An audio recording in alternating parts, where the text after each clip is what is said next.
Wow, wow, wow. The Julio Jones saga has come to a conclusion. Julio has been traded for a second round pick to the Tennessee Titans.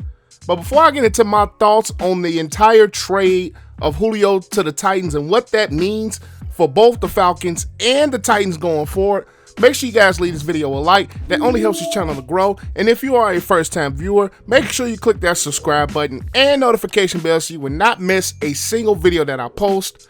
But without further ado, let's dive into it. I'm striving to get rich. That's why I always went 2 years without buying shoes and fits. Things change now. My mom hearing me with my music and she look a little proud. The Julio Jones era with the Atlanta Falcons has officially come to an end.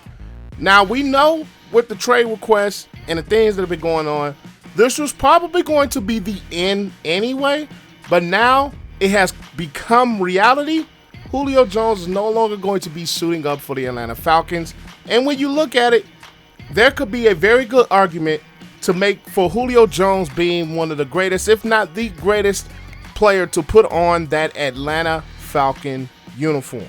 With this trade, this is going to bump up Calvin Ridley to that #1 wide receiver slot. Even though I think Calvin Ridley is definitely a capable wide receiver, he's definitely an emerging wide receiver in this league, I just do not believe he is going to be that #1 guy. Even though he could be very productive, he just fits to me more as a slot and that #2 guy versus that big play threat that Julio Jones meant to this offense.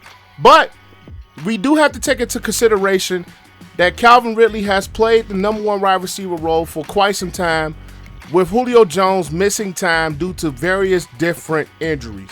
And with that, this makes the drafting of Kyle Pitts make even more sense now that the fact that Julio Jones is no longer on the roster. This Atlanta Falcons team, I believe, is going to take a significant step back, not having Julio Jones with that potential potent offense that they have with Matt Ryan still playing at a very good level at the quarterback position. You also throw in Calvin Ridley, you throw in Hayden Hurst.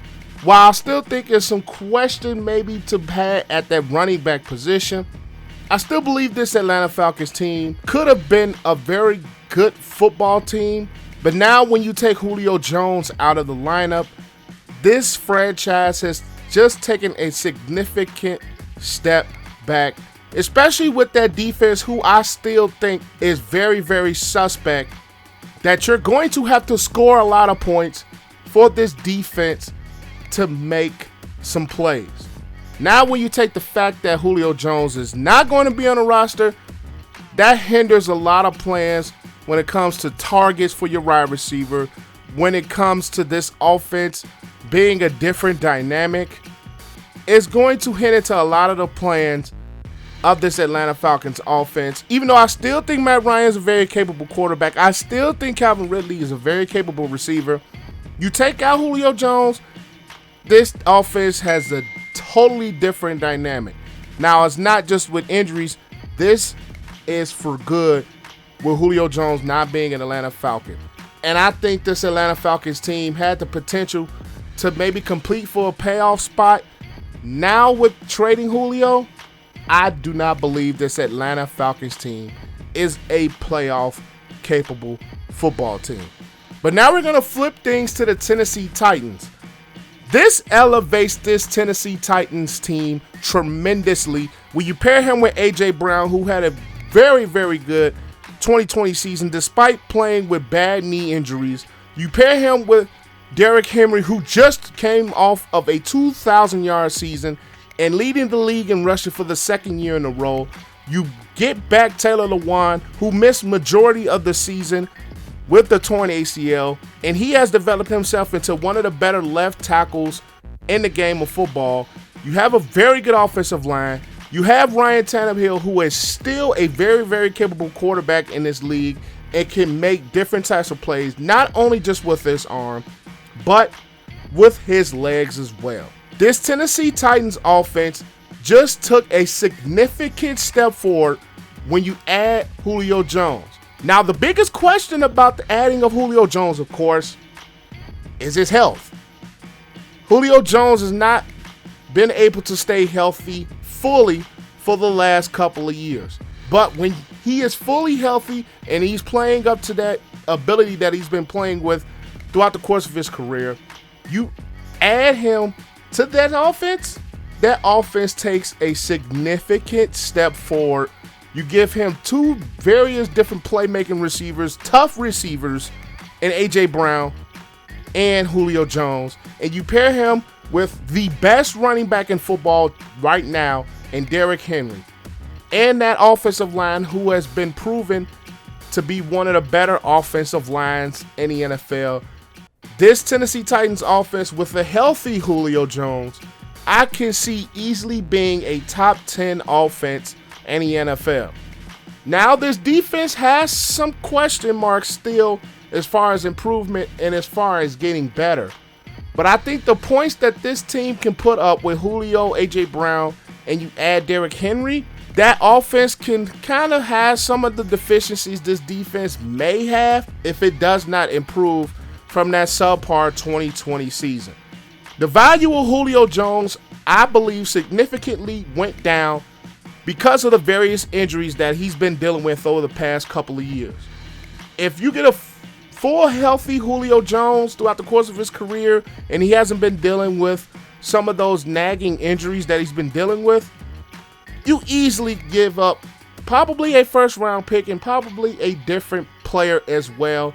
But to only give up a second-round pick for a guy with Julio Jones's impact, with a guy of Julio Jones's caliber, this easily can turn out to be a huge, huge steal for the Tennessee Titans, and this can elevate them to really be in contention to win the AFC along with Kansas City and along with the Buffalo Bills. Now, we're talking about a Tennessee Titans team that's already coming off of a division championship. Despite losing in the first round to the Ravens, this Tennessee Titans team is only going up with and healthy, and that keyword, healthy, Julio Jones. And I think that defense can be better, and I think it will be better than it was in 2020.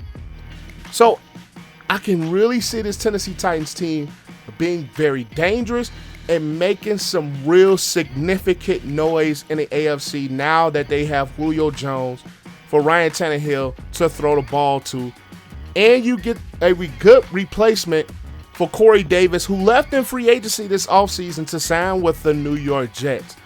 You get Julio Jones a pair with A.J. Brown and his dynamic talents and Derrick Henry. This offense is scary, not to mention one of the better offensive lines in football. So I feel with this trade, the Tennessee Titans have a legit shot at winning the AFC. Now, I'm not going to make the bold prediction that they're going to win, but this elevates them in that contention to really come out of the AFC this season. So Julio Jones is no longer an Atlanta Falcon. He is now a member of the Tennessee Titans due to the Falcons trading him with his trade request. But that is all I have for you guys today. Make sure you guys leave this video a like. What do you guys think about the Julio Jones trade to the Tennessee Titans? I would love to continue this conversation going forward. Leave your thoughts in the comment section down below. And if you have gotten to this point in the video, make sure you click that subscribe button and notification bell so you will not miss a single video. But I am APW Sports signing out. Make sure you guys stay safe, have a great and excellent day, and I'll catch you guys in the next vid. Peace.